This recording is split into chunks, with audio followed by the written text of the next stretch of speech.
Our world continues to change and push us in ways we have not been challenged before. On this show, we talk about these challenges, how to be aware of them, face them, and overcome them in your life. This is David Waldas, creator of the Aligned Living System. And I'm Nick Musica, Aligned Living Coach.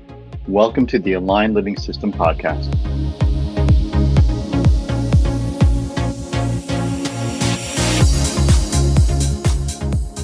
Welcome to another episode of the Aligned Living System podcast. This is David Waldas here with Nick Musica. I wanted to start out today. Every time Nick and I have these conversations beforehand, it's fun because we don't know what the topic's going to be. We get on and things start to open up. We kind of warm up having the conversation, and I've heard other podcasters say this. Like sometimes that's like we should just hit record as soon as we start talking and then just let it blend in because, that's where a lot of the gold happens. But so we were talking about this book called 10X is Easier Than 2X by Dan Sullivan, Ben Hardy. And there's a concept in it that they're referring to that says that whoever is able to accept and embrace and become their new identity the fastest is who changes the fastest, something along those lines. And it's pretty fascinating to think about that from several different angles. Like when we're going through a big shift, when we're taking on a new level of ourselves, when we're growing, what does that require of us? And it really is a new identity. We can't go, oh, I'm going to show up 10 times bigger than I did before. I'm going to show up, with a clarity that I didn't have before. I'm going to show up with a leadership ability that I didn't have before and not change the way we see ourselves. The way we see ourselves changing is a key element to this actually happening. Like how often do we pretend we're changing, right? And we go, okay, I'm going to step up and I'm going to get myself together and I'm going to bring my energy. I'm going to bring my clarity. But if we don't start to see ourselves differently, and maybe that needs to happen first. Maybe we need to kind of pretend with ourselves before we're able to really embrace that identity. But if we don't embrace that new identity, it's not going to stick and it's not going to show up authentic. And that really is the key. I love what they brought up about that. And so really fun to dive into today. Good morning, Nick. Good morning, David. Yeah, super cool. We were chatting about the book and I just started listening to it a couple days ago and started digging into it. And interesting how like coming off of the Bow Eason events, which we were at together and some of the things that were popping up there. I just was thinking about Mary Kincaid who said, story coach. Yeah. Right, Yeah. Who was talking about intention versus goals. Or goals can be like an arbitrary 100 and intention is make it better. And so the 10X, even though we're talking about on the literal cover, it could look like math, right? It's a concept. It's about how do you make this thing way, way better. And not looking for small incremental, but looking for like an overhaul.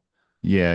I'm going from here to here, not from like tomorrow I'm going to just, get 3 more listeners. Like it's like, what do I need to do to show up? Yeah. You're doing the same effort, but more effort in that effort, right? Doing the same things, but more effort doing the same things. And he's talking fundamentally shifting how you operate to get that 10X and then do it again and do it again and do it again. Connected to the not how, but who stuff, which is another one of the books, right? About not how do I get there, but who do I need as an ally in order to make that happen? Yeah, I haven't gotten that one yet. I took a note on it. Yeah. Yeah. And so, it was interesting looking at that, just that direct forward path of like, this is a new identity. And, for me, like when I hear that, I think it brings up a few maybe self-judgments, right? Of like, okay, so if I've been this person and now I'm going to become somebody new, like, what does that mean about the person I've been? Like, what does that mean about, like, am I just pretending that I'm this new person? Does it like, when we don't protect our old identity, it allows for that to happen. But if we start to protect our old identity, seeing the value in it, seeing a commitment to it, maybe going, God, this is how I've shown up. And so I can't just show up differently. Like that's like pretending I'm somebody different. But the truth is we're not pretending we're somebody different. When we do that, we realize we've been pretending we're somebody different. And anytime we're showing up smaller, anytime we're showing up, abridged, or meaning like cutting off part of ourselves, like not really in our full expression, you know, and that's our identity because, you know, how many of our parents go like, yeah, express yourself more, like be more you. They said, you know, settle down, like you're disrupting my world. Hmm. And, you know, we go to school and the world and school says, settle down, you're disrupting the class. And, you know, maybe I'm sharing my personal story, but I think we all have our version of that of like the world doesn't usually ask us for more of us. It's usually asking us to go like, okay, a little less is what we're looking for. And so our identity gets formed around that. And when our identity is formed around that, it's not who we truly are. And so we're not talking about pretending we're somebody different. We're talking about stopping pretending that we're somebody different. That's an interesting framework. That totally changes it. Hmm. Yeah. So it's the realization of one part, the past garbage, Hmm. Hmm. right? Yeah. And the other part is the, Believing the bullshit that told us we needed to be limited in some way that, you know, like, oh, who am I to do this? Who am I yeah, to bring this or to lead this or to yeah, offer this? yeah, being institutionalized, really. Yeah. Yeah. Get in line. This is your role. You know, Yeah, here's your station. Do this part. Makes the world go yeah, around. Thank you. yeah. Yeah. So, I mean, so it's so funny. It's not funny, but so it's funny where it's right. You go to school and they want you to study hard. And they want you to learn these things and express yourself and think bigger and goals and school counselor and then the test, right? Hmm. The standardized test and sit down, shut up, stay Hmm. in your chair, right? For Hmm. hours on end. Hmm. Yeah. Like none of this is natural, No, right? no. I remember back when I was in high school, I was in New York State, and they had the Regents program. And back Mm, then, there was two tracks you would take. You would either take general, which is for the people that weren't going to go do anything academic, mm, and then there was Regent studies. Like you want to go to college, you want to go out and mm-hmm, do things like that's the Regent. And I remember having the counseling, with the counselor, and their job was to help me decide which track I was going to be on. And, at that point, school was very easy for me up through ninth grade because it didn't require me to, like, I could just look at stuff and know it. It didn't require me to follow a bunch of systems. Like I think about math at a yeah, higher level like that. It's like, just follow along and do what you're told. A lot of that was just looking at it and knowing it. So school was easy for me then. And the counselor said, yeah, like you're on a regents track. Like that's good for you. You're going to go to college. I remember walking out with one of my buddies who I always thought of as really smart, but not an academic guy necessarily at that stage in his mm-hmm, life. And I remember talking about it, and he's like, "Oh yeah," he told me, or she told me that I should go with the general track. That's better for me. And I'm like, I remember thinking to myself, "Wow, like his world just got steered in a direction that said, yeah, you're gonna go get a blue collar job. That's what's right for you." And maybe it is, but like this was seventh grade, eighth grade. Like at that point, we're deciding what our track is. And I know it's shifted a lot since then, but it was such a crazy like limitation.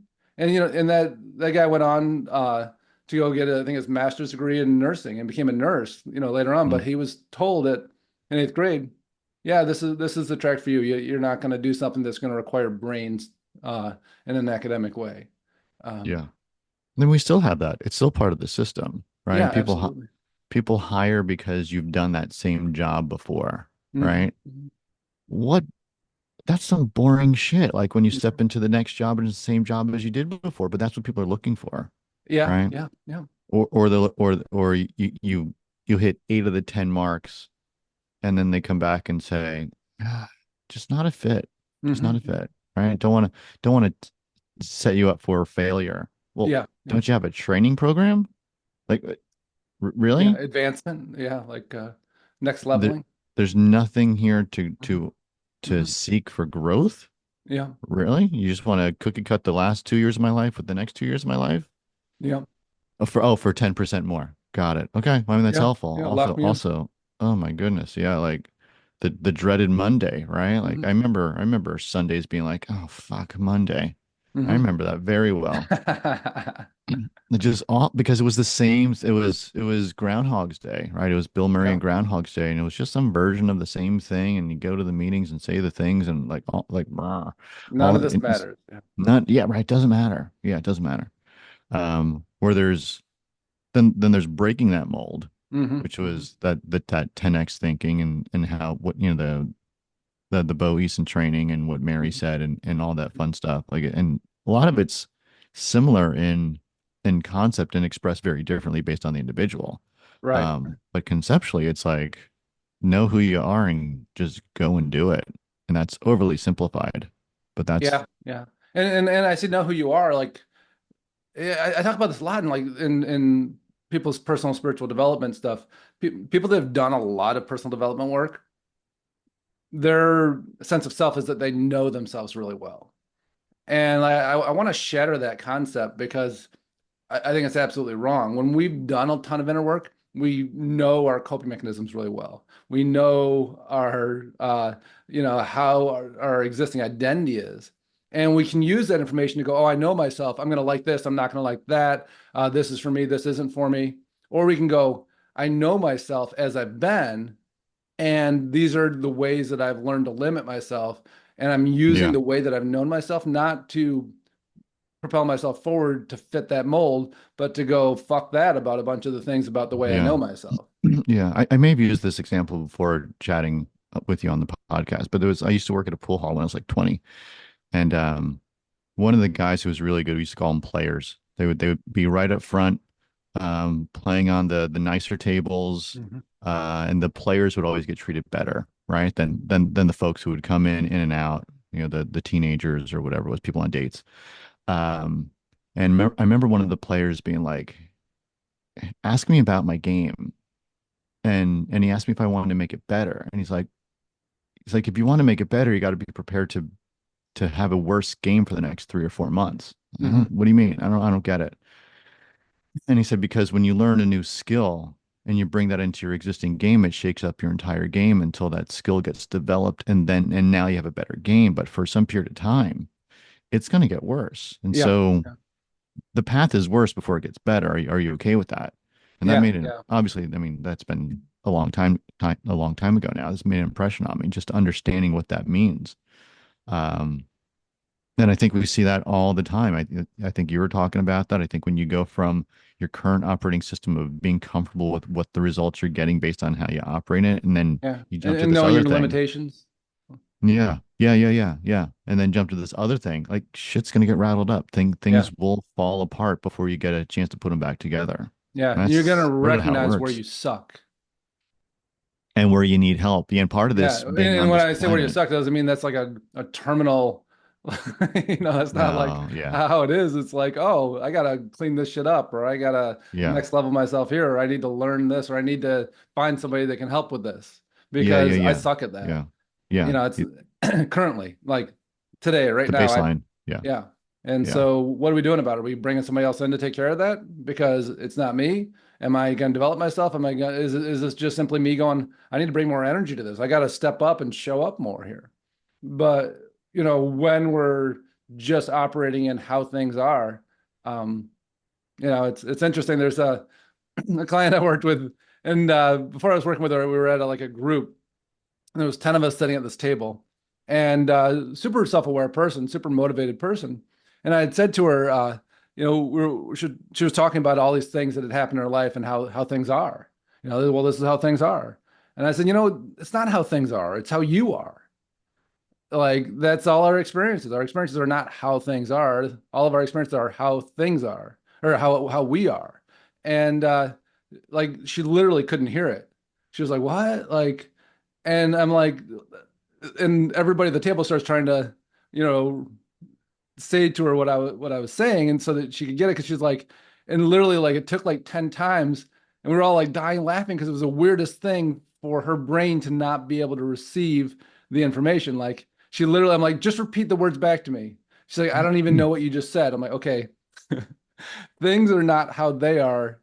Say that. She's like, things are not how they are. They're how you are, or they're how I am. And she was like, I don't know what you just said. It was like, like it was such a like. Here's somebody who's way into personal development. Like when we hit a block where our brain doesn't accept yet the new perspective, like it's amazing what it can do to just block it out. It's like it just goes fuzzy and it disappears, and we didn't Yeah. hear it. Yeah. And then when we're ready, all of a sudden it's like now when I talk to her, it's so funny. She's like, I am so clear that the world is not how it is. It's how I am. And Yeah. now I realize I get to be the one that creates that. And it's just like her mantra. But it was what the opposite of is what ruled her before. Yeah. I mean, it's super interesting. In my world, like in digital marketing, there's a term called mental model, right? Mm, And so you design the application, the website, whatever it is, to fit a user's mental model. Here's mm. how they think about things. Therefore, when you map the technology to that, you can sort of get the best outcome. Yeah. Basically, like what are their controls, right? Yeah. Right, right, right. And then you get things that come along that are way more memorable. Hmm. Like, I mean, Amazon used to sell books. Now it sells everything in the world. You can buy a pen and get it delivered to your place in 10 minutes, right? Hmm. Or whatever. And Steve Jobs with the phone and like Hmm. those were not mental. They didn't map to anyone's mental model, No, no, right? huge They leaps. just didn't. And those are the things that we use every day for better or for worse, Hmm. and that we are just woven into our daily activities Hmm. Yeah. versus mental model. Be like this, fit in this little box. Right, right. So let's bring it back to the individual level, because I Yeah. think about that, I mean, how many versions of myself have I experienced over the years? And each time I have, something interesting happens. The people around me generally go, who do you think you are? Like, where'd David go? Or where'd Dave go? Right? Like, when did you become David? Where did that happen? Hmm. These pieces that were just like, and it feels weird, right? It feels like, you know, if we believe our friends, if we believe the people around us that we love that are very uncomfortable with us going through a change because they don't know how it's going to affect them and they think that we've drank some Kool-Aid and gone off the deep end, um, you know, what do we do with that? And do we get really clear that says, gosh, how I was pretending. Like, and I didn't know I was pretending. I didn't mean to be inauthentic, but it was inauthentic. I'm a strong, powerful person and I was pretending I wasn't, and that's super inauthentic. And I apologize for that, but now I see I'm strong. And maybe that's an internal conversation, but so much of the pushback that we receive when we look at ourselves and take on a new identity, which is really, I call it our emerging self, because underneath our bullshit is who we are, and our identity is generally our bullshit. And Hmm. so when we're seeking more and more of who we are, um, people around us are going to think that there's something going on for us in a negative way. And it's going to require more of them, right? The more that we require of Hmm. ourselves, the more it requires of the people around us, whether Hmm. we demand it ourselves because we just hold a higher standard, or whether they feel us moving and go, well, shit, I don't know how to relate to this person anymore because I want to lay around and not get shit done and they're getting shit done, or Hmm. because, they're seeing themselves as powerful and our relationship before was about us kind of supporting each other to stay where we're at and pretending we're powerful. It all has like everybody has their own version of in every relationship of what is the agreement that we've, unconsciously or consciously agreed to, and we're breaking agreements. So the moment we take on a new identity, we break the agreements that we have with everybody in our life to be who we've been pretending to be. And I just love that concept that says, you're not pretending to be something new. You're stopping pretending to be what you're not. And that to me, like you let yourself emerge. Like what's underneath all this bullshit? What's underneath all these coping mechanisms, these responses to the traumas in our lives? Because that's not us. Like Hmm. you're not your coping mechanism. You're not your response to the trauma. That's the identity the shell that you've created to protect yourself to try to stay safe. But what it does, it keeps you small. It keeps you from your dreams. It creates a life that's unfulfilling. And to me, it's I feel it now. In the last couple of years, I've gone through a huge change in my life, got divorced, started a new life, moved, like all of these things. And I feel like a very different person. And I have to tell myself regularly, like, am I like this new identity? Is it something that I'm not, or is it more me? and really sitting with that and asking that question authentically. Because sometimes we do become more not ourselves because that we're developing a new coping mechanism because of the changes that are going on in our life. And sometimes, we're just coming home to ourselves more. And, that is part of this, is being really clear with yourself. Am I protecting myself by, you know, allowing this new identity, or am I emerging by allowing this new identity? And quite often it's a blend. Hmm. Hmm. Mm-hmm. That was super cool to hear. Yeah, it's and then when we go like, oh shit, like that was protection. And so, I think that we can't not move forward because we're afraid that we're protecting ourselves with our new identity. We have to move forward anyways. And then realize later going, oh, that was where I protected myself. That was me creating another layer of response to the experience that I Yeah. was having that wasn't really my identity. It was something I was pretending to be, because it felt safer, it felt stronger, it felt more powerful, whatever it is. And then we can correct it later. But if we stop and go, oh, I better not be that yet, because maybe this is just me trying to survive my situation. And so I'm going to sit around and just hold myself in a small place. Later, we can look back and go like, oh, wow, you got a little carried away there. All right. Yeah. And, or you go, damn, that was the moment that you stepped in to this deeper level of yourself that changed everything Yeah. and Yeah. allowed you to move forward. Right. Yeah. And it's hard and it's messy and it's satisfying all at the same time. Yeah, it's human, right? I Mm-hmm. think that's one of the big things that I've discovered over the last, year in particular is like, God, like being a channel, it's a really interesting experience between this knowing and this information that comes through and then the humanness, right? And when we make big adjustments, like I have in the last year, like there's both going on at the same time, like, that being this like clear channel that has access to all this stuff, and then being this human that is dealing with human stuff that haven't dealt with in years and years. It's kind of a hilarious thing because it's like being a genius and an idiot at the same time, right? Because you're like I have access to exactly how to handle this situation. There's another part of me that thinks that I should do it in a way that's just like, complete opposite.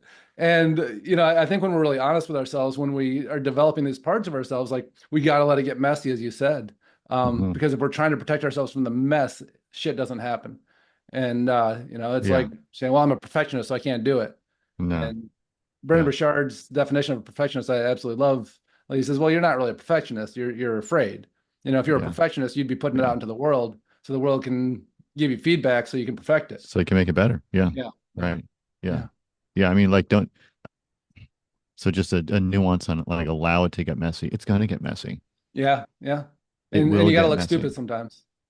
Yeah. And then you pick up the pieces and you figure out which ones are better to put together. And then you move another step forward in the right direction. Yeah. And Keep if on you're afraid moving. of that, that's like half X or quarter X, Yeah. right? Yeah. Yeah. Yeah. Or Yeah. no X. Yeah. And I think for some people it's like, but I'd rather have that safe thing. I mean, I did for a long time, right? Yeah. Right.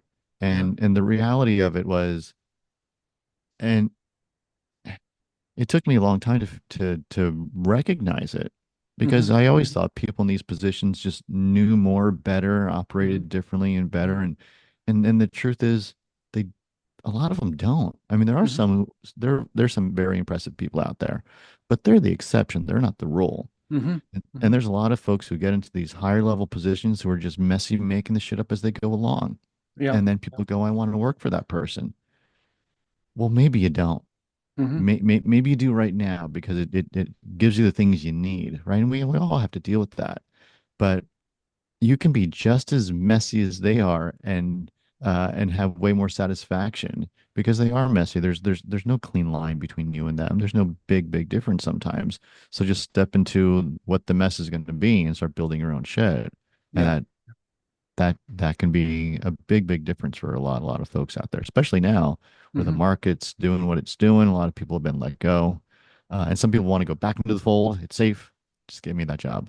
And there's other people who are in a different position, who are dreaming of the next big thing Hmm. that we're going to find out what they are in the next 2 to 3 years.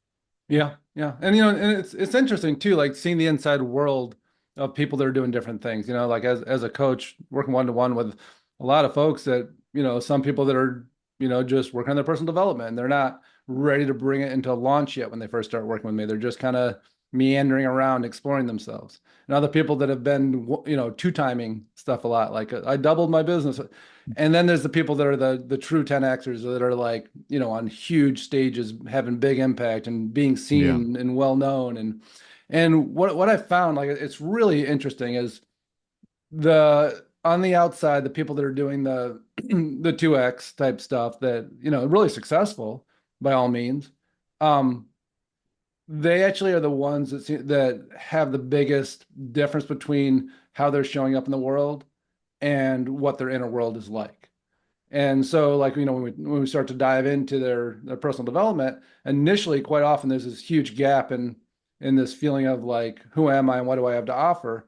Like, we talk about the imposter syndrome type stuff, right? That, it's, whatever you think of that, like for those folks, they're always feeling like they're pretending.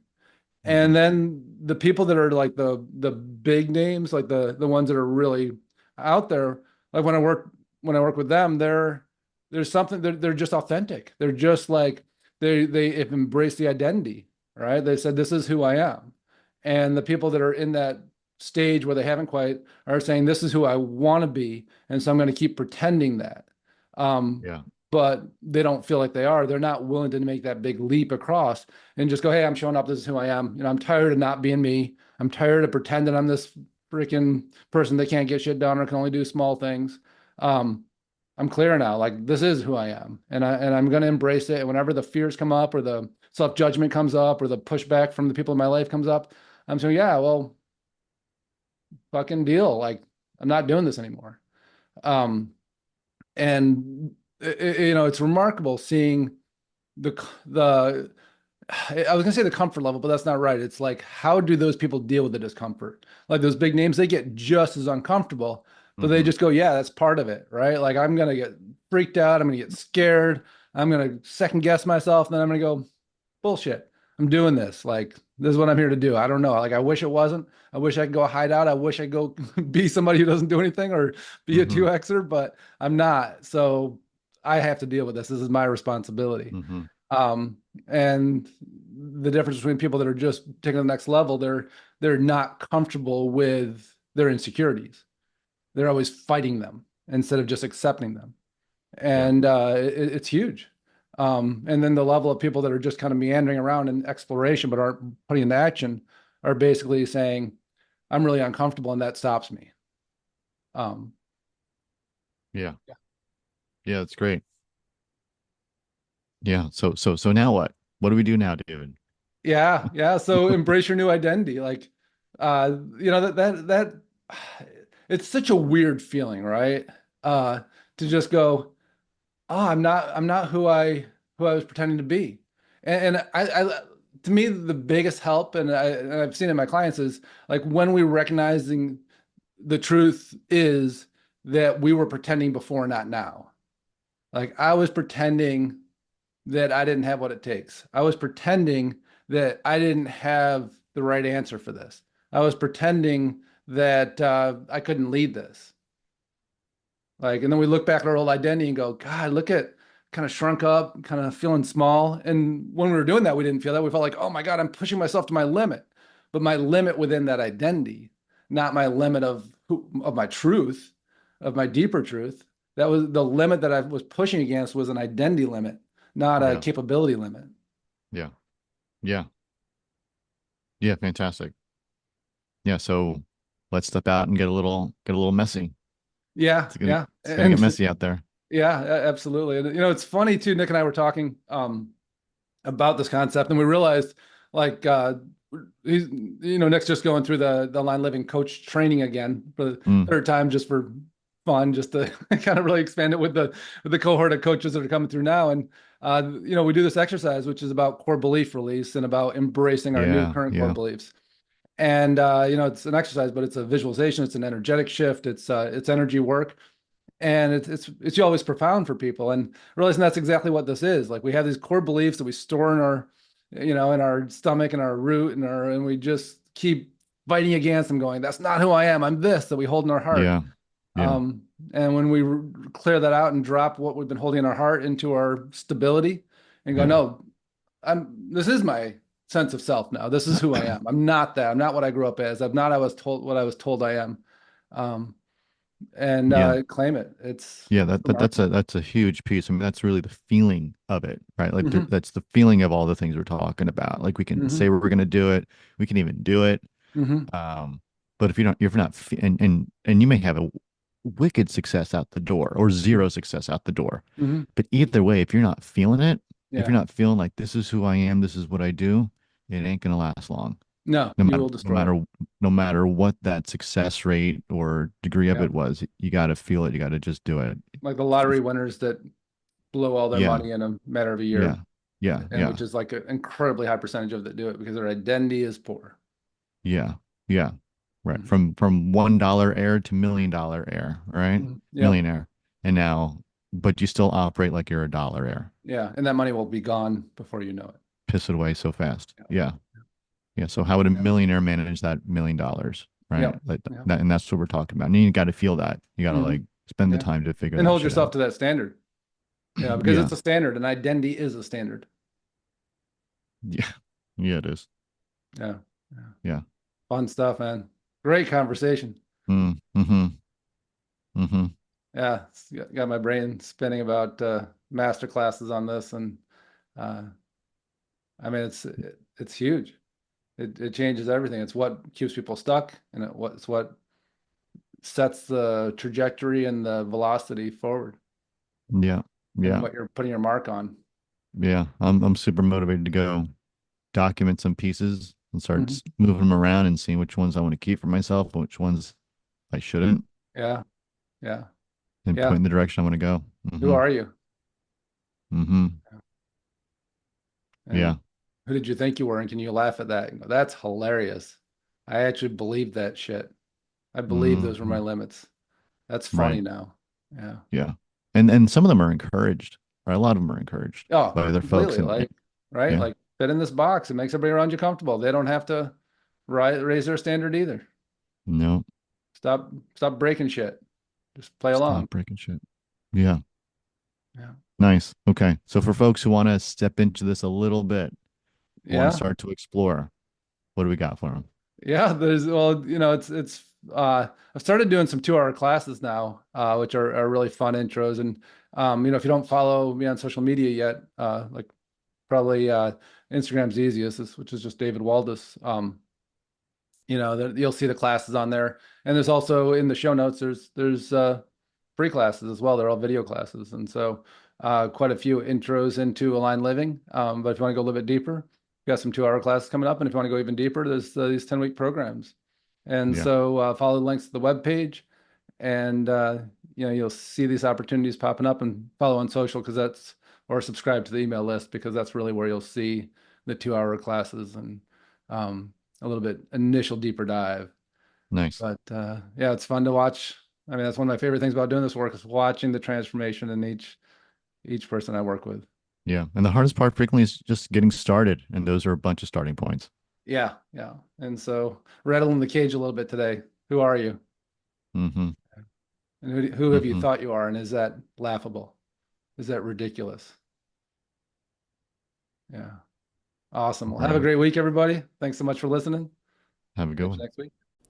We hope you enjoyed listening to today's podcast. And if you did, please subscribe so you can catch the next episode. If you want to learn more about the Aligned Living System and how it could support you in your life, check out davidwaldas.com.